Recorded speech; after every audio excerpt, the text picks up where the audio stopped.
Coming up, the helmets that could save a racing driver's life. The finest tea on earth, plucked from the mountains of India. And one of the world's largest underfloor heating systems hidden beneath Warsaw, Poland. How do they do it?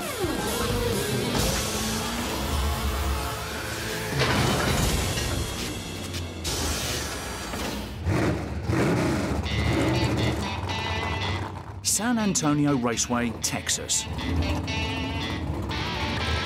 Setting for the largest drag race series in the US.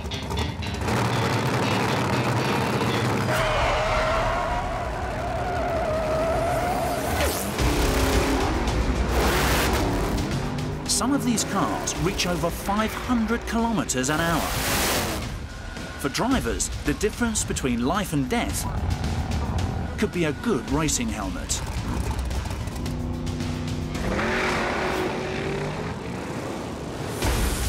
So manufacturers make them from military-grade materials and test them to destruction. How do they do it?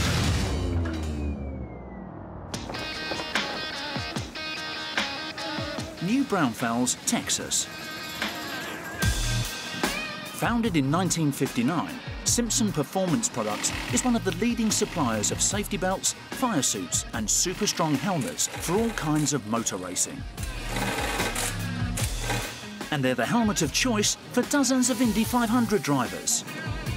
Their unofficial motto is, it's not a case of if you crash, but when you crash. There are some awesome helmets out there. One, you can hit the visor with a lead pellet fired at 500 kilometers per hour or 300 miles per hour and it won't break. You can throw it in the fire and it won't burn, and you can drive over it in a 55-ton tank and it won't smash. It's engineer Sean Christian's job to ensure these racing helmets are almost indestructible. Some of the drivers that wear our helmets go up to almost 330 miles an hour in less than 4 seconds flat. Anyone who puts on this helmet, it's their life at stake. Each super strong helmet is built up from layers of military-grade composites inside a mold. The helmet must be strong, but also lightweight. Dragster drivers face forces of up to 5G. Normal gravity at sea level is 1G. Increasing G-force increases the weight of things. 5G makes your helmet feel 5 times heavier. So if your helmet's heavy to start with, you're in trouble.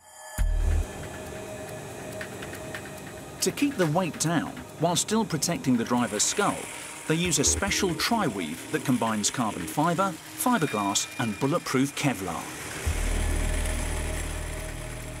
It's built up in layers inside the mould, along with further layers of black carbon fibre and white fiberglass. The layers are strong, but they're flexible. To harden them up, they use a special polymer resin.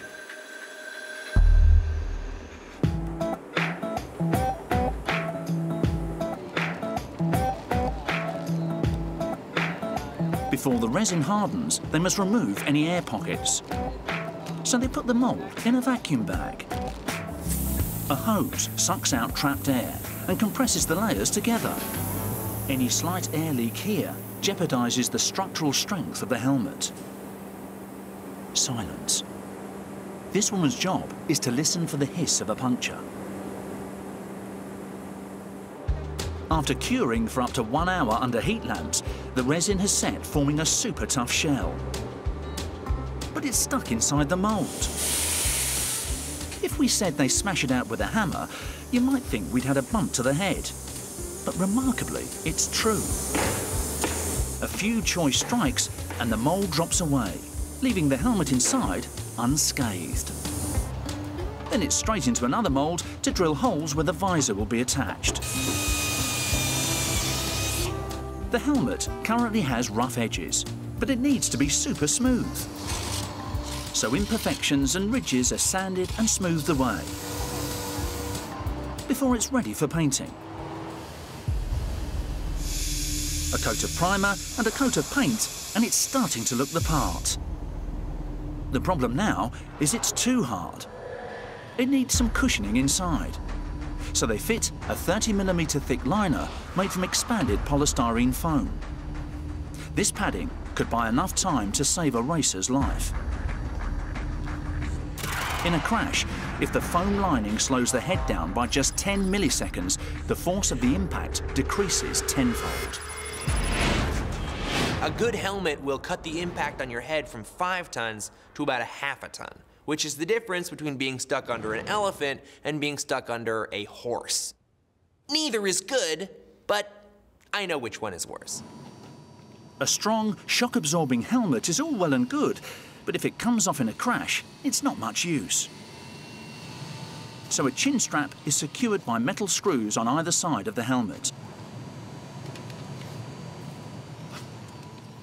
And cheek pads and top pads are glued into place to add extra protection. With the visor screwed in place and dust blasted out with compressed air, the helmet is complete. It takes 8 hours to make each helmet, but every few months, one lucky sample is chosen for a tortuous series of safety tests. Drawing on data from decades of previous test results, they mark out the 10 most vulnerable areas on the helmet. If we don't get these test lines right, basically someone's life would be at stake. Today, the helmet will be put under a G-force drop test, where it will be raised up to a height of 4 meters and dropped onto a metal anvil, reaching a speed of 8.85 meters per second. That's 32 kilometers an hour. Dropping something might seem like uncontrolled testing, but it's actually very accurate because gravity accelerates everything at the same rate. So, as long as you know how far something has fallen, taking into account wind resistance, then you'll know the speed it's traveling when it hits the ground. If you were to be on a motorcycle, leaning forward with your head straight out and driving into a concrete wall, that's essentially what we're creating with this drop. X marks the spot of collision. Once strapped in and lifted up,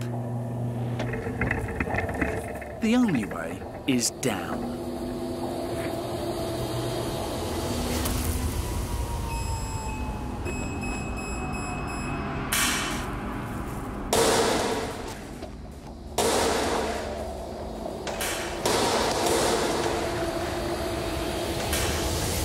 The shell spreads the impact force over a wider area.